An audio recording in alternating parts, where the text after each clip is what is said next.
Hi! Thank you for coming to this presentation.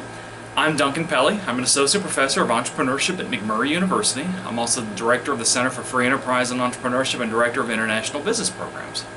And so what I'm going to talk to you about for the next 15 minutes is how emergencies facilitated restoring at the military post office. And before I launch into the meat and potatoes of my presentation, let me just tell you about the things that we'll be talking about. I'm first going to talk to you about emergencies and storytelling in general. You might almost call this a literature review of the paper. Then I'll discuss the methods that I used, autoethnography specifically. And then we'll go ahead and actually just have a conversation. I'm going to tell you a story.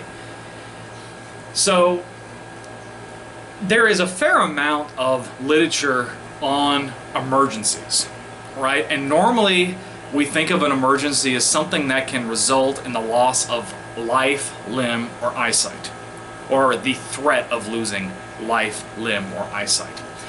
And a lot has been written that emergencies are kind of like turning points or tipping points where people are encouraged to shed orthodoxy, their normal procedures, their normal ways of thinking, because the emergency has basically torn down currently existing institutional signposts, right?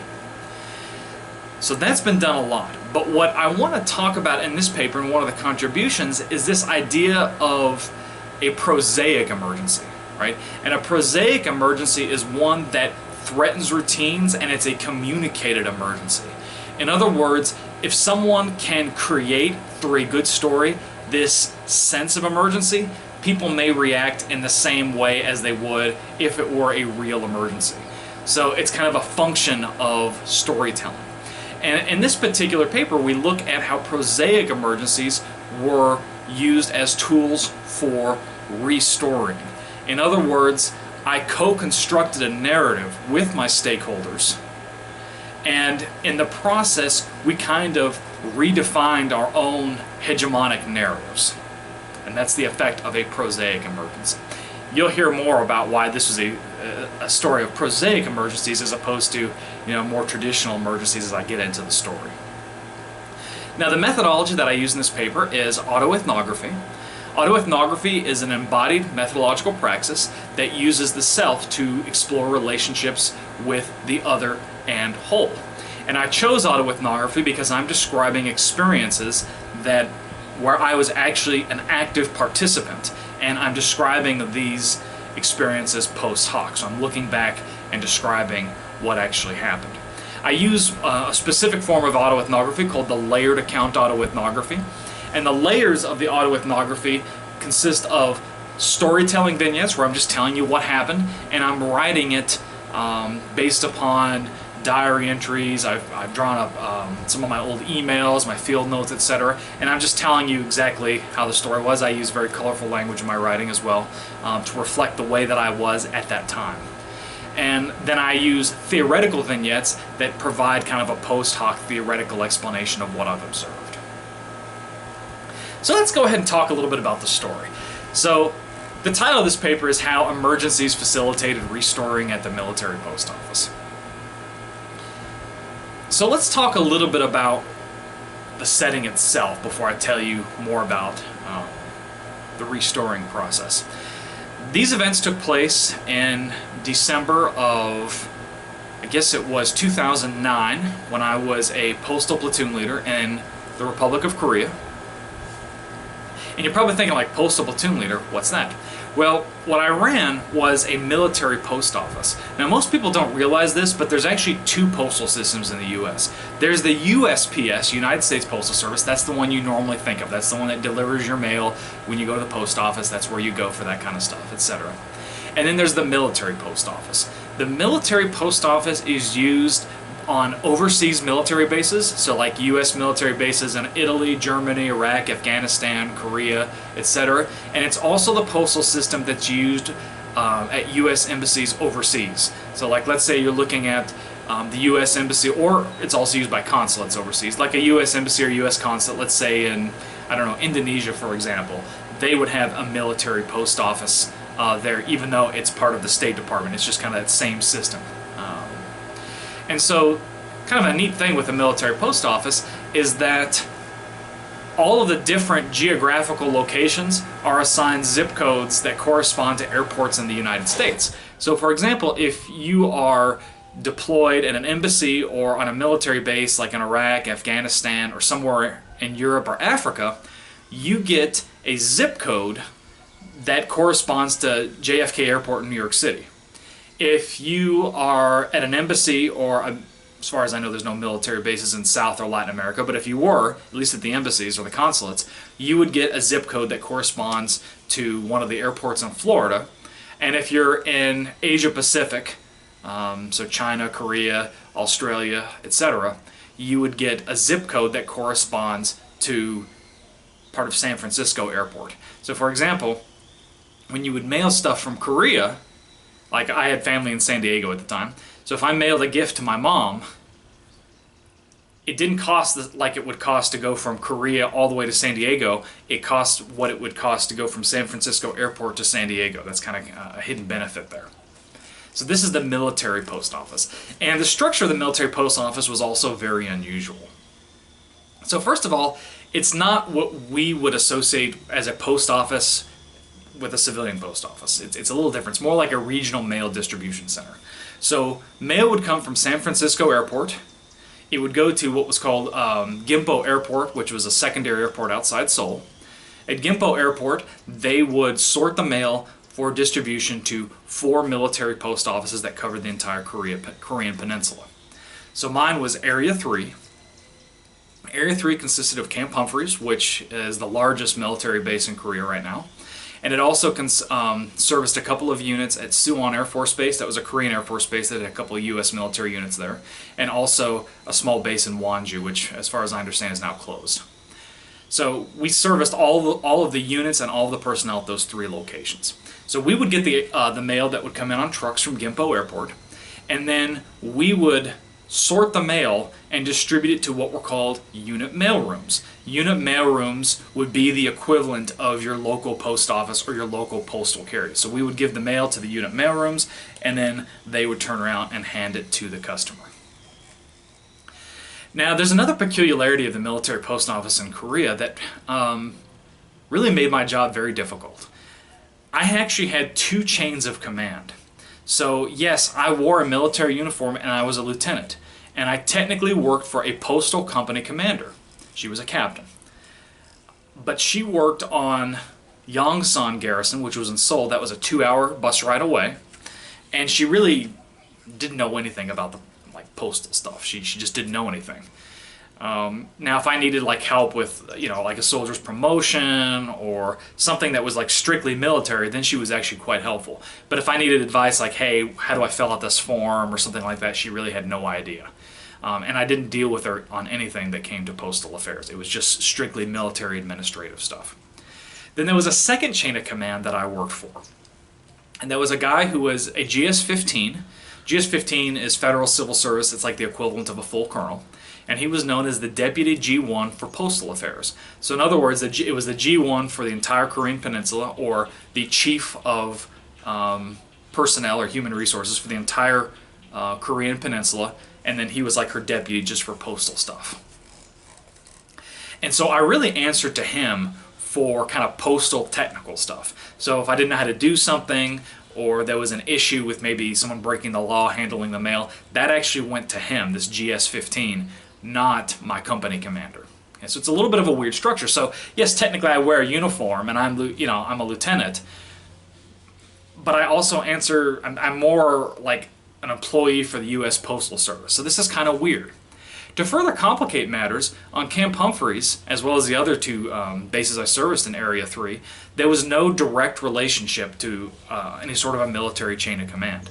So yes, I was advising people on how to handle mail, but I couldn't actually force them to do anything. If there was a common complaint between someone in one of the local units and then me, our only common chain of command would have actually been the commander of 8th Army, which was a 3-star general. And very few things need to be escalated to the 3-star level, especially not when it comes to mail. So this was kind of complicated. So yes, I was on Camp Humphreys military base most of the time, but I was very isolated from the other units. I didn't participate in tactical exercises with them. We didn't really have any professional relationship other than stuff that dealt with the mail. So I really didn't know very many people on base. And this was further aggravated by the fact that when I joined the military post office in Camp Humphreys, I had only been in the Army like a year and a half, so I really didn't know anybody. People that have been in the military for 10 years or so, chances are they know somebody on every base they go to. I really didn't know anyone or have any friends once I got there, at least not right off the bat. So that's the military post office in a nutshell. And so part of the daily routine that we had is what we call pitching mail. So the mail would come off the truck, and I mentioned we would sort it, and literally what we'd be doing is be opening these bags of mail, and we'd be looking at the unit numbers, which would be kind of like a zip code, I guess you could say, or the identifier for each individual unit mailroom, and then we would pitch it or place it into these little cubby holes. And once the cubby holes got full, we'd take the mail out and we'd place it in these other bags, which we would then give to the units. And we also processed a lot of what you would call accountable mail. That'd be things like mail with a delivery seat, registered mail, insured mail, things like that. So this was kind of our big routine. Now, for the most part, on most days, Tuesday, Wednesday, Thursday, we could process, and Friday and Saturday also, we could process all of that mail usually within the same day. We had 3 days to process things by regulation. So once we pitched all the mail, we put it in the bags. We'd have a mail call in the morning where the units would send their postal clerks, so kind of like your local post office manager, to the military post office, and we'd hand them their bags and their packages and stuff full of mail. However, our Monday load was always quite heavy. It would usually take 2, sometimes 3 days to process everything from just the Monday load. And so we'd use the afternoons to kind of catch up because of our Mondays.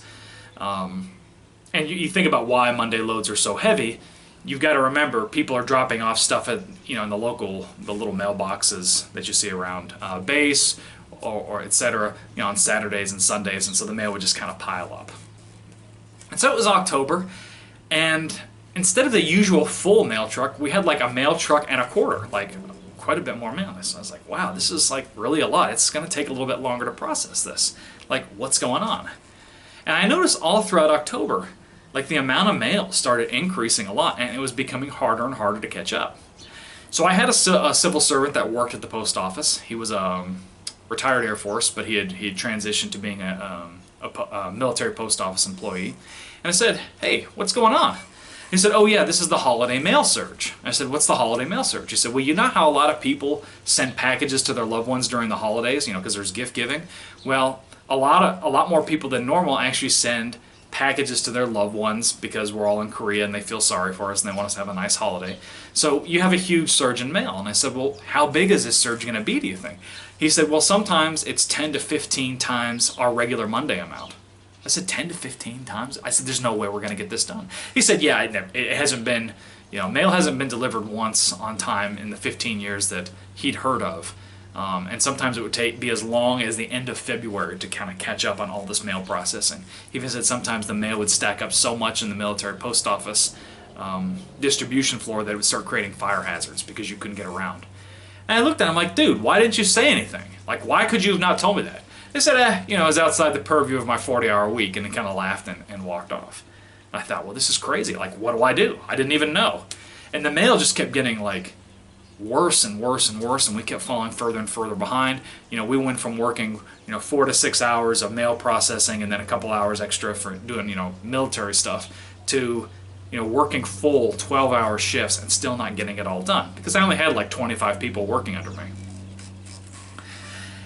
And so the first thing I do is I start trying to form some relationships with my community, and this was on the advice of a friend of mine, and she said, there is a family readiness group website that you can ask people to volunteer, and family readiness groups are informal associations of military spouses, and it's just kind of a way to make sure that families are ready for like deployments and that when a family moves to a new base, they feel like they're included in the base community and things like that. So I went on this website. It was called My Army Life 2. It's now part of ArmyOneSource.com, and I put in kind of this little bulletin. I said, hey, we really needed volunteers at the post office, and I had about a dozen military spouses that would come and also help pitch mail, and they were pretty great. And some of the other male clerks, I explained to them, hey, would you guys be willing to help out sometimes? And I had a few that started helping out because they wanted something called a Military Outstanding Volunteer Service Medal. You actually could get a medal for volunteering at the post office or really any sort of volunteer activity. And so I had a few that were also helping out there. But it still wasn't enough. Like, the mail just kept piling up. And I started kind of getting scared, right? Because, you know, if you don't process stuff in 72 hours, there's like this gray area where you could potentially be violating the law. And so what do? The first thing I do is I call my company commander, who's in Seoul, and I said, look, Captain, we're getting like so much mail, we can't handle it all. Can you please help us? And she said, you know what? I have a requisition for KSC laborers who can help, and I can get you 12 laborers. And I didn't want to tell her that was a bad idea, but I said, oh, okay. Well, I'd worked with KSC Laborers before at my previous station. KSC was I think it was Korean Service Corps was the name of it. It was a labor union that provided workers to U.S. military units. Now, you know, as usual with my experience with KSC Laborers, they came to the post office, but most of them were so drunk they couldn't even stand. I'd find them sleeping in the bathroom. It was really bad. I couldn't get anything out of them. I mean, so I've got my 20, 25 soldiers every day helping pitch mail. I've got a bunch of volunteers who are military spouses pitching mail. I've got a few clerks helping out, and I've got a bunch of KSC laborers in the back, drunk, asleep, passed out, whatever. The mail's still not getting processed in a timely manner. And so I talked to my sergeant. I had a senior sergeant working with me. She was an E7, a platoon sergeant, and I said, Sergeant, like, what do we do? I don't know. She's like, well, I don't know what to do either. You know, we're getting a lot of mail. She said, ask the captain again. And so I explained to the captain. I said, this is not enough. And she said, I'll tell you what, LT. That's a nickname for lieutenants. She said, you have to get this mission done. I've given you some help, and if you don't get this mission done, you will be relieved of your position, and I will make sure everybody in the Army knows you screwed up. And I was scared. That scared the crap out of me, right? You have to think, I was 24 going on 25, worried about breaking the law, worried about getting fired. I didn't know what to do. I thought I was doing everything right, but it just wasn't enough. So I come back to my platoon sergeant and I explain what happened, and I start to feel the pressure, right? This is scary stuff. And she says, well, I'll tell you what. I go to this thing at the Garrison Club called Sophisticated Saturdays. It was kind of an evening of smooth jazz and R&B. She said, let me work it through the brotherly and sister connection. And the thing about sergeants in the Army is, especially with this one that I had, you know, she'd been in the Army almost 15 years when she came to the post office. She didn't know really anything about the post office, but she was a real social butterfly, and because she had been in so long and the way that sergeants or non-commissioned officers kind of look after each other, she kind of knew everybody everywhere she went. And so she talked to all of her buddies at the Garrison Club and explained the situation. So she comes to me on Monday and she says, I'll tell you what, I spoke to all of my friends and they're going to start talking to their company commanders and just kind of explain, why don't you start calling the company commanders of some of the units, or the battalion commanders, those are colonels, of some of the units, and just tell them what we're going through. Maybe they'll come up with something. And I was nervous about this, right? I'm just a lowly lieutenant, but I start picking up the phone and sending emails and requesting office hours or meetings with different captains and different lieutenant colonels across the garrison to ask for help. And so I go to the first one, and I didn't exactly know what I wanted. Right? I knew there was a problem, but I didn't exactly know what I wanted. And so I told the story to the first captain. I said, you know, sir, you know, we're here in Korea. It sucks. I got it. We all want to go home.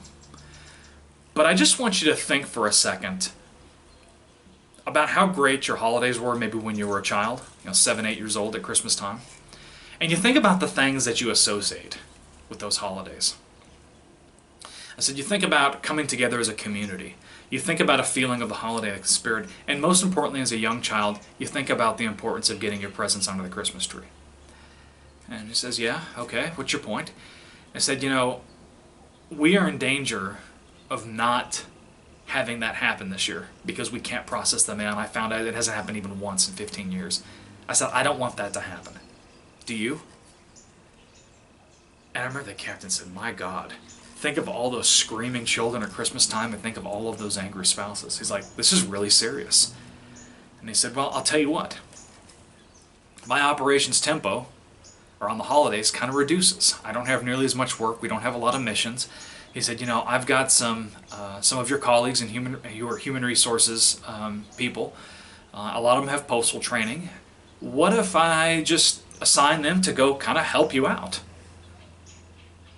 I didn't even anticipate such a response. I said, wow, that'd be great. Thank you. That would really be wonderful.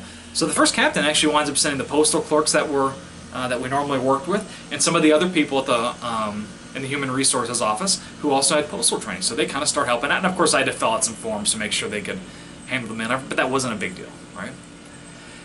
And so I go, and it's kind of starting to work out, and I make this same kind of appeal and ask, hey, would you mind helping out, right? This is an emergency situation. It's not really an emergency if people don't get their holiday presents, but I kind of communicated it that way, right? This is the Prosaic emergency. And I gave examples of how these other company commanders and battalion commanders were starting to donate man hours to our people, and the commander's like, yeah, we're going to do that too. And so we start kind of getting more people. It's slowly progressing, but it's still not quite enough. And let's face it, when your boss tells you, hey, you're going to go volunteer at the post office, or you're voluntold at the post office, and you're going to do it whether you like it or not, you know, the morale is not exactly the highest. So one of the things I did at the post office is all of the spouses that volunteered at the post office, I'd take them out to the Korean all-you-can-eat buffet on base every week. I spent my own money for it, yes, but I just wanted to show my appreciation to them for the hours they spent. And so a couple of the spouses were talking to me, and I was out there with my platoon sergeant. And then one of the other volunteers from one of the other units, I usually would buy him lunch too. And he said, you know something, sir? Here's your problem. It's great that you're getting the company commanders, the garrison commander, and the battalion commanders to, you know, send their people over. But he's like, you know, you're kind of forcing them, right? You know, and the story is great, but I don't know that they feel like they're actually being rewarded for their work. I said, that's an interesting point. And I looked at my sergeant, I looked at a couple of the volunteers, and said, well, you know, do you guys have any suggestions? My platoon sergeant pipes up and she says, I got an idea. Let's go out into the Ville. The Ville is a term for the towns outside of a military base. And in this particular, in Camp Humphreys at that time, most of the businesses were thought to be run by the Korean Mafia. So she says, how about I go out in the Ville and I tell them they need to give like gift certificates and prizes and food and stuff to all the volunteers, and if they don't, I'm going to tell everyone they lack holiday spirit. Well, I'm like, oh my God, like, don't try to sit there and blackmail the Korean Mafia. That's not going to work out too well. But one of the volunteers said, you know what, I'll tell you what. I've got two ideas. First of all, let me, you know, meet with the other family readiness group volunteers, and maybe they can start like making cookies and cakes and food and stuff, and we can start bringing food to the post office. Yeah, and she kind of laughed. She's like, you know, my husband, you know, always said that soldiers and dogs both move on their stomachs, right?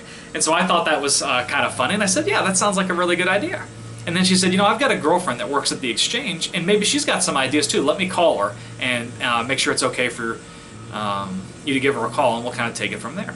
So what's the exchange? The exchange, the post exchange on Army bases, think of a Walmart, but smaller, and they don't have fresh food, but they have other things like candy, electronics, shoes, stuff like that. So I hear that, you know, the volunteer gives me her girlfriend, the PX's number, and I call this lady and I say, hey, and I kind of explain the situation. She said, you know what, at the exchange we want to make sure we get our packages on time too. This is an emergency for us because people are buying things in the holidays, and if you're not able to get us our mail in a timely manner, this is going to hurt our bottom line. She said, I'll tell you what, we've got some promotional gifts that we can give out. We'll give out some gift certificates, things like that. We can make kind of like an auction atmosphere. It'll be kind of fun. And so the FRG spouses start donating, you know, food and stuff like that, and the PX starts giving prizes and stuff, and people start getting really pumped up about showing up to the post office to volunteer because they know they're going to get fed and they know they're going to get cool prizes. So it winds up going from something that's being like forced into something that you get kind of excited about. And this is kind of how this restoring process evolves, right? It starts out as something like that's just the post office, that's just this separate thing, we don't have to worry about that, to, oh my God, you know, this dividing line between customers and producers is pretty irrelevant. You know, we're all in the Army. Let's force these people to volunteer, voluntold at the post office, to, wow, this is really cool. We're volunteering at the post office and we're having a great time. You know, we pumped the music up loud. We made it kind of a party atmosphere. And by the time it was all said and done, I had literally dozens of volunteers working every single day. And sometimes we were working 12-hour shifts, not our usual 8. We were even coming in on Sundays to work. And people were jazzed up. They were pumped up about it. And then the volume of mail, even though it continues to increase, the amount of stuff on the postal floor starts decreasing, right? So we're actually making progress towards this. And in fact, what winds up happening is we create a holiday adhocracy, and we kind of named it Operation Santa Claus unofficially. And so this was pretty exciting.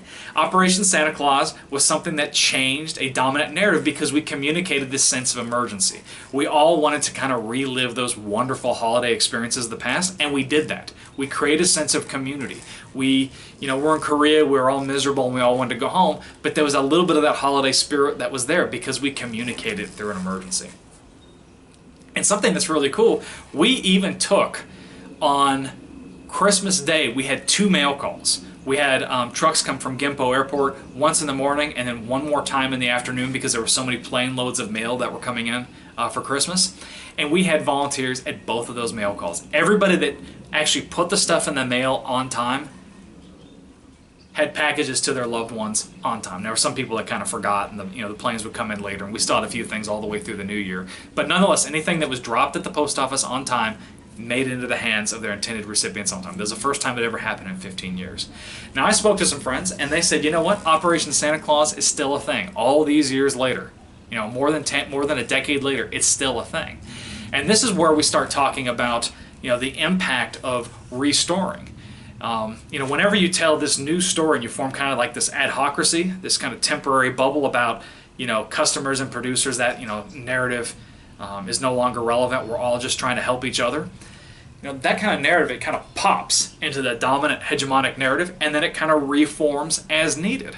And it becomes easier to reform it to the point that people actually get socialized into this behavior. It's Christmas time, we need to volunteer at the post office. That's just kind of a thing now.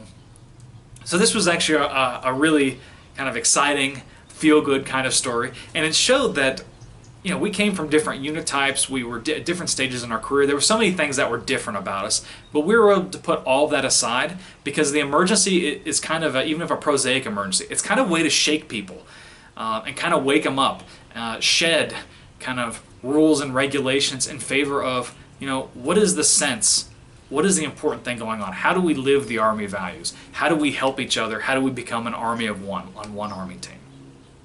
Well, great. I hope you have enjoyed this discussion. I certainly welcome any feedback from my colleagues at AOM and also from any of my YouTube viewers. You can post that in the comments down below. Those of you that are watching on the AOM website, I'm also posting this on my YouTube channel, Dr. D University. And if you would like, definitely feel free to give me a thumbs up. That's a like or subscribe. I am not only a starving faculty member, but I'm also a starving YouTube creator, so your support would be greatly appreciated. And I'm looking forward to hopefully interacting with those of you who are watching this with your questions and answers. Thank you.